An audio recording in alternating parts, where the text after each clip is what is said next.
What neither Louis nor Boudicca, or even Domhnall or Tom could have possibly known, was that the wheel of fortune had shifted.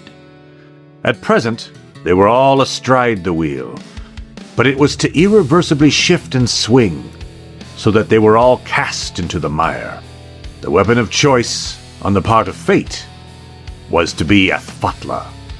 Where he had seemed the finest of friends to Domhnall when he had separated from them, he and his grandson had by this time armed themselves and moved along towards Banrisreap. Quite why was to remain a mystery for some years to follow. Certainly, he might have found out about the plans to transfer Kurstog's engagement to Achaeus, but even that could not have explained his sudden betrayal. Charging into the vicinity of the village, torch and sword in hand, it happened that Ianrug was with his grandson, slashing at everyone that they came across. "Slaughter the men, enjoy the women, and burn all that you see, but do not touch Domhnall. He is mine." Hearing this, the people who had begun to consider begging were to turn about and begin to fly away, racing for the local wooden temple or monks' quarters. The monks, brave souls that they were, threw open the doors and sought to welcome them all in, even as some moved to place themselves between the axemen and swordsmen of Athfatla. "Please, in the name of Scotia, stop! This is consecrated land! You cannot do this!" they shouted and cried out, to no avail. Such is the way of the most monstrous of men, and such is the ignorance of those who lived their whole lives apart from the brutal and the barbarous. None knew that this was futile better than Tom, and it was he who, seeing what it was that was happening, turned to some of his men. "Hurry! Away! Away! Send for Owain's warriors!" This was done, and as the flames grew hot and in ever greater size, Athfatla searched about the village, hungry for his victim. His grandson, no less frustrated, was to become ever more annoyed. He had set fire to the manor house of the royal couple, and yet the royal couple had not been found.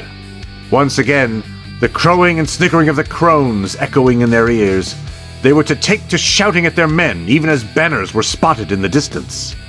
"It is Owain of Kilvena!" one man cried out as he pointed towards the battle standards on the horizon.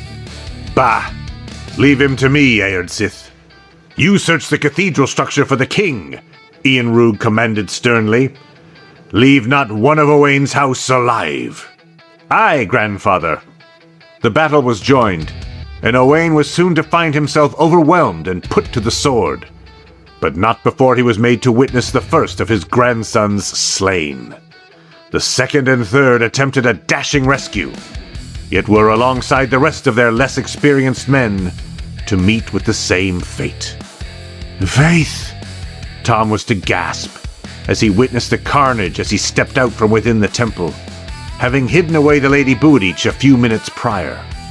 Seeing a woman about to be violated, the bearded monk was to throw himself forward, desperate to intercede and help her, yelling for the man to stop as he did so. In response, he was struck in the side of a head with a torch and thrown against the cathedral wall. Thinking him dead, the man left him then for dead, unaware that Tom still drew breath. Where was Domhnall in all this tragedy? He was within his beloved cathedral, having helped to hide a number of people within its walls and organize some of the resistance. He did so in spite of his mortal terror, as he could not bear to leave the children to die. He was to race back to the entrance in search of several more. Spotting them, he grabbed them from a nearby stall, only to thrust them towards Wallen. "Take them into the cathedral," Domhnall commanded, at his kingliest at that moment. The dwarf nodded his head.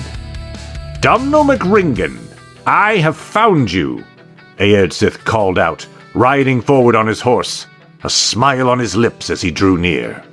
Seeing the youth, Domhnall froze with Wallen and the 3 children behind him.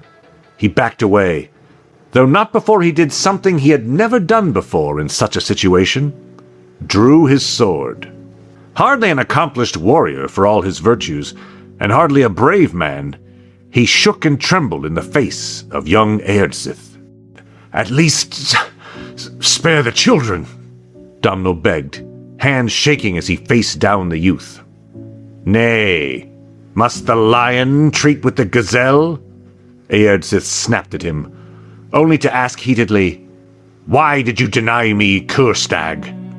If you had only given her to me, none of this would have happened.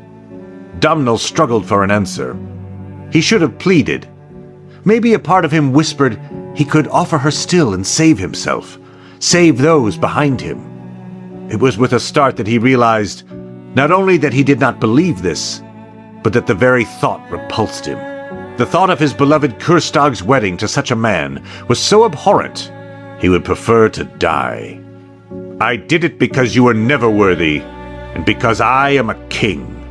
A king must choose the good of the realm and her people, rather than the pitiful feelings of a wee lad such as yourself, or thy illegitimate snake of a grandfather of yours, Domhnall snapped, drawing himself up as he continued to shake, yes, but held his ground defiantly. Eärdsith had not expected the answer, and though he was to react with a great deal of rage, even he had to admit later that the man had died well. The moment when he did strike Domhnall down, he hardly heard the cries or flames around him, hearing only the promises of those weird sisters. The promise of Kurstag. Triumphant, he was to, once he had finished his task, turn about to join his grandfather, who decided, once the busy work of butchering the town was at an end, to have a feast in the middle of the village. This done, they soon left with what treasure goods and women they could find. Hours later, when Búidich had stepped out from her hiding place, she was to freeze when she neared the foot of the cathedral. Wailing, she threw herself upon the body of her husband, sobbing uncontrollably for hours. Tom, his head ringing when he made his way around the wall, was to fall to his knees also, sobbing brokenly. His dream, to build the finest cathedral on the Lordly Isle, was broken even as he wept for his beloved king. Tom had loved Domhnall, with whom he had toiled on the cathedral for more than 10 years. They were more than laird and subject. They were friends. How could the gods be so cruel? He was to ask of himself, even as he poured all the tears in his body upon the soil next to his beloved monarch. In the distance, not only did a large raven caw triumphantly, but 3 sisters were to be seen by those who chanced to glance in the direction of the foot of the Highland Mountains, laughter on their lips.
We have our usual shout out to David Perlmutter, of course, but also to the fact that we have a Kickstarter that's going to go off in about a week's time, or a little more than a week's time, for our newest book, Akuma no Ren. It's a Japanese samurai fantasy novel which combines the best ideas from Japanese literature with fantasy fiction. We hope you'll support it. The link will be in the comment section down below.